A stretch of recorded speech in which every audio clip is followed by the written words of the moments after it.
रावण पुत्र इंद्रजीत, जिसके सामने स्वयं भगवान राम और लक्ष्मण जी भी हार मान गए थे, क्या वो द्वापर के महानायक अर्जुन के सामने टिक पाएगा?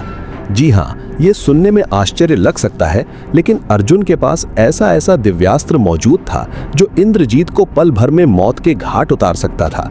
आज हम ये विश्लेषण वाल्मीकि रामायण और वेद व्यास की महाभारत में वर्णित दिव्यास्त्रों के सूक्ष्म भेदों और कठोर प्रमाणों के आधार पर करेंगे। किसी भी महायोद्धा की आत्मा उसके धनुष में बसती है और यहीं से इंद्रजीत की हार निर्धारित हो जाती है। क्या आप ये सुनने के लिए तैयार हैं कि गांडीव के सामने इंद्रजीत का धनुष एक खिलौना था? सबसे पहले एक चौंकाने वाला सच सुनिए। इंद्रजीत का धनुष केवल मायावी शक्ति रखता था, जो भ्रम पैदा करने के लिए बना था। लेकिन महायुद्ध में भ्रम नहीं, विनिश्वर अस्त्र चाहिए होता है। गांडीव सिर्फ एक शस्त्र नहीं, बल्कि स्वयं परम ब्रह्मास्त्र का प्रतीक था। इसकी प्रत्यंचा की ध्वनि ही ऐसी थी कि शत्रुओं के हृदय में भय का संचार हो जाता था, जिससे युद्ध शुरू होने से पहले ही इंद्रजीत का आधा मनोबल टूट जाता। अब जानिए गांडीव का वो ब्रह्मास्त्र तुल्य रहस्य। गांडीव की 3 सबसे विनाशकारी विशेषताओं में सबसे प्रमुख थी अक्षय तूणीर। इंद्रजीत को अपने बाणों की संख्या का ध्यान रखना पड़ता, जबकि अर्जुन बिना रुके, बिना थके अक्षय बाणों की अनवरत विनाशकारी वर्षा कर सकते थे। ये निरंतर असीम प्रहार इंद्रजीत की मायावी ढाल को पलक झपकते ही तोड़ डालता। क्या इंद्रजीत के समर्थक ये स्वीकार करने को तैयार हैं कि गांडीव के सामने इंद्रजीत का धनुष युद्ध के मैदान में एक साधारण लाठी की तरह था? इंद्रजीत अपनी गति से ज्यादा अर्जुन की निरंतरता के दबाव से पराजित होते। चलिए अब देखते हैं कि साधना और अहंकार की लड़ाई में कौन भारी पड़ा। युद्ध केवल शस्त्रों से नहीं, शस्त्र चलाने वाले की एकाग्रता से जीता जाता है।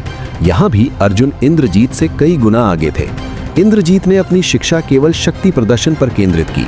ये अकेले शक्ति पर निर्भरता ही उसकी सबसे बड़ी कमजोरी साबित हुई, जिसके कारण वो युद्ध के बीच में ही निकुंभिला यज्ञ करने भाग जाता।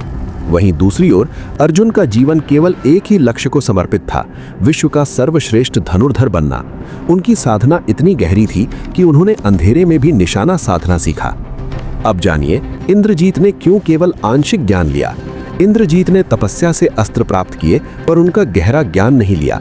वो सिर्फ अस्त्रों का आह्वान जानते थे। लेकिन अर्जुन ने साधना से अस्त्र प्राप्त किए और उनका प्रयोग, प्रत्याकर्षण और प्रतिकार का संपूर्ण ज्ञान लिया। क्या इंद्रजीत ने कभी अंधेरे में भी बाण चलाया था? क्या वो लक्ष्य देखे बिना बाण चला सकता था? अर्जुन की यह संपूर्णता इंद्रजीत के आंशिक ज्ञान को ध्वस्त कर देती।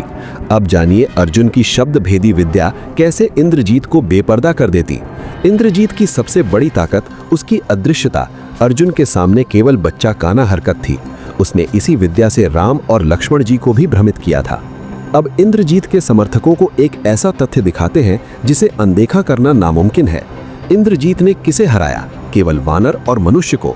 लेकिन अर्जुन ने स्वर्ग जाकर सीधे उन राक्षसों को हराया जिन्हें देवता भी नहीं हरा पाए थे, निवातक कवच और कालकेय। ये राक्षस इंद्रजीत से 1000 गुना ज्यादा शक्तिशाली मायावी थे। अर्जुन ने अपनी युद्ध कला से उनकी माया को ध्वस्त किया था। और एक और सबूत सुनिए। अर्जुन ने अपने मायावी ज्ञान का प्रमाण केवल राक्षसों पर नहीं दिया, उन्होंने अकेले विराट युद्ध में भीष्म, द्रोण, कर्ण, अश्वत्थामा सहित कौरव सेना के सभी महारथी योद्धाओं को हराया था। वो उन सारे मायावी कौशल और रणनीतियों को जानते थे जिन्हें उनके गुरु जानते थे। अर्जुन का तोड़ था उनकी शब्द भेदी विद्या और उस पर उनकी पूर्ण एकाग्रता। उन्हें इंद्रजीत को देखने की आवश्यकता ही नहीं थी। अर्जुन इंद्रजीत के रथ के पहियों की सूक्ष्म ध्वनि, उनके बाण चलाने की हवा की काट और उनकी श्वास की गति को सुनकर अचूक और सटीक वार करते। उनकी ये एकाग्रता मायावी शक्ति की सीमा को तोड़ देती। एक बार जब इंद्रजीत अदृश्यता की अपनी ढाल खो देता, तो अर्जुन की सटीकता और गति के सामने वो एक पल भी नहीं टिक पाता। चलिए अब इस युद्ध का अंतिम सच जानते हैं। पाशुपतास्त्र के सामने इंद्रजीत का शस्त्रागार नगण्य क्यों था? क्या आप जानते हैं कि इंद्रजीत का सबसे शक्तिशाली अस्त्र नागपाश अर्जुन के सामने शुरू होते ही खत्म हो जाता? इंद्रजीत जब नागपाश चलाते तो अर्जुन तुरंत गरुणास्त्र का प्रयोग करते। इंद्रजीत की सबसे बड़ी चाल तुरंत विफल हो जाती। इंद्रजीत के पास ब्रह्मास्त्र और वैष्णवास्त्र थे, लेकिन अर्जुन के पास हर अस्त्र का जवाब था, और एक ऐसा अस्त्र था जिसका कोई जवाब नहीं था। अर्जुन के पास तत्वों पर नियंत्रण के लिए आग्नेयास्त्र, वरुणास्त्र और वायव्यास्त्र थे। वो इंद्रजीत के आग्नेयास्त्र को वरुणास्त्र से काट सकते थे। क्या इंद्रजीत के पास ऐसी विविधता थी? अर्जुन के पास स्वयं भगवान शिव से प्राप्त पाशुपतास्त्र था, जो ब्रह्मांड का सबसे शक्तिशाली विनाशक अस्त्र माना जाता है। कल्पना कीजिए, जब इंद्रजीत अपने सभी शक्तिशाली अस्त्रों का प्रयोग कर देता और अर्जुन केवल पाशुपतास्त्र का आह्वान करते, तो इंद्रजीत की माया, उनका रथ और उनके सभी अस्त्र क्षण भर में अदृश्य हो जाते और इंद्रजीत स्वयं भस्म हो जाते। इंद्रजीत के पास इस अस्त्र का कोई ज्ञात प्रतिकार नहीं था। इंद्रजीत का सबसे बड़ा दोष था उसका अहंकार और युद्ध के बीच में पीछे हट जाना। ये एक महान योद्धा का गुण नहीं, बल्कि अपनी हार को स्वीकारने का तरीका था। अर्जुन की सटीकता और गति इतनी थी कि इंद्रजीत को भागने का मौका ही नहीं मिलता। अर्जुन अपने वायव्यास्त्र या वज्रास्त्र का प्रयोग करके इंद्रजीत के रथ, सारथी और कवच को पलक झपकते ही ध्वस्त कर देते, जिससे इंद्रजीत निहत्था हो जाता। अर्जुन पाशुपतास्त्र का प्रयोग किए बिना भी अपने उच्च श्रेणी के युद्ध कौशल, गांडीव की निरंतरता और विविध दिव्यास्त्रों के ज्ञान के दम पर इंद्रजीत को दृश्य होने के लिए मजबूर कर देते। इंद्रजीत ने शक्ति का मार्ग चुना, अर्जुन ने साधना का, और यही वो सत्य है जिसे इंद्रजीत के समर्थक कभी स्वीकार नहीं कर पाएंगे। इतिहास हमेशा साधना को शक्ति से ऊपर मानता है।